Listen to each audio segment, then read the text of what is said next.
Salam alaikum, bonjour à tous et bienvenue chez le club Arithmétique Mécatronics dans l'atelier hybride 2.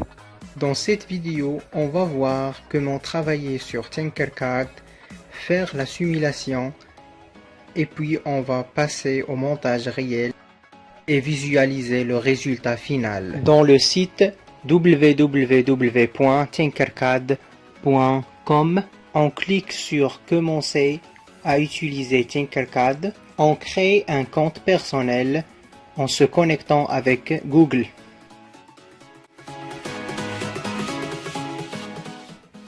On clique sur Circuit, puis Créer un circuit et on a l'interface de simulation.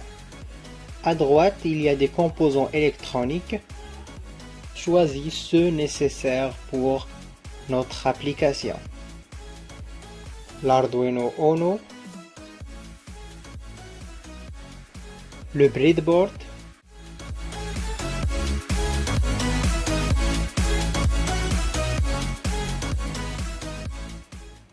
deux LED avec leur résistance, le potentiomètre et un buzzer.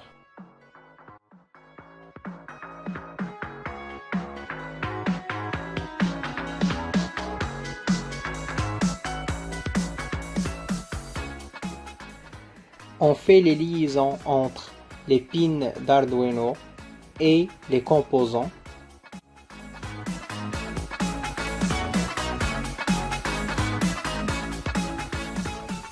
On commence par connecter les bornes négatives à la colonne moins du breadboard qui est liée au ground.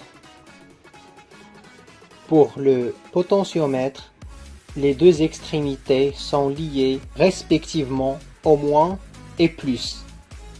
Quant à la patte au milieu, elle est dédiée au signal qui va entrer à l'Arduino. On choisit pour la LED 1 le pin 5, la LED 2 le pin 6 et pour le buzzer le pin 7. On change les couleurs des fils pour avoir une bonne schématisation.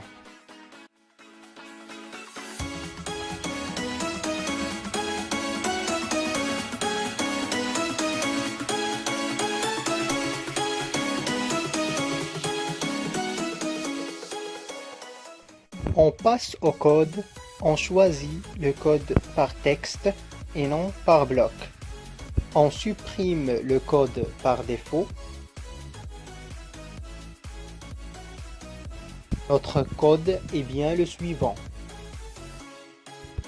On détermine les composants avec leur nombre de pins. Buzzer est égal à 7, LED 2 est égal à 6, LED 1 est égal à 5. Pour le potentiomètre, on prend A3 puisque la borne dédiée au signal est connectée au pin A3. Dans le Void Setup, on définit les outputs et les inputs, les entrées et les sorties, ainsi que les deux LED sont des outputs. Par contre, le potentiomètre est défini comme une input, ça veut dire une entrée, car il donne l'information à l'Arduino. Pour le Serial Begin, le serial est une fonction qui nous permet de visualiser ou bien d'afficher les valeurs dans notre moniteur série. On va dans l'atelier suivant avec détail.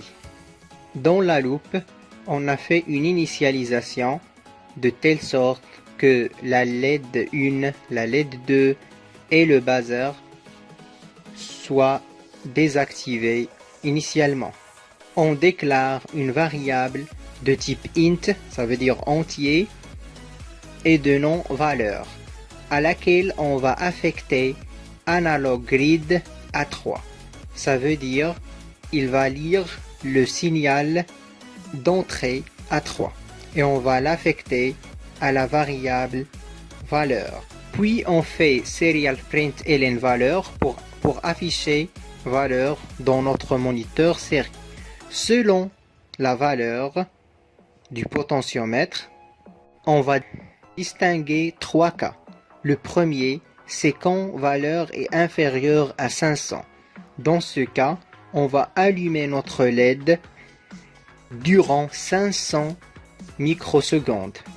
Else, ça veut dire sinon.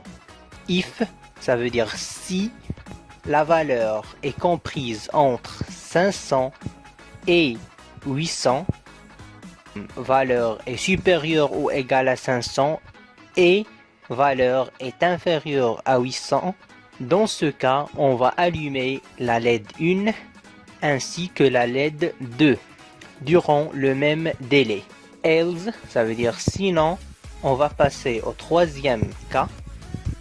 If valeur est supérieure ou égale à 800, dans ce cas, on va allumer les deux LED ainsi qu'on va activer le buzzer. On l'active avec une fonction tone et on donne comme argument buzzer, le nom de buzzer, et 3000 comme fréquence. On fait un délai et puis on désactive le buzzer. On lance la simulation, on ouvre le moniteur série pour voir les valeurs données par le potentiomètre.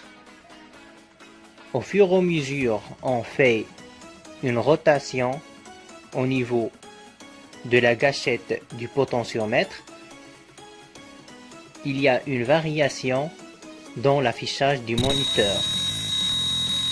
Et selon la valeur, on voit le résultat, soit une seule LED qui s'allume, soit les deux et un buzzer.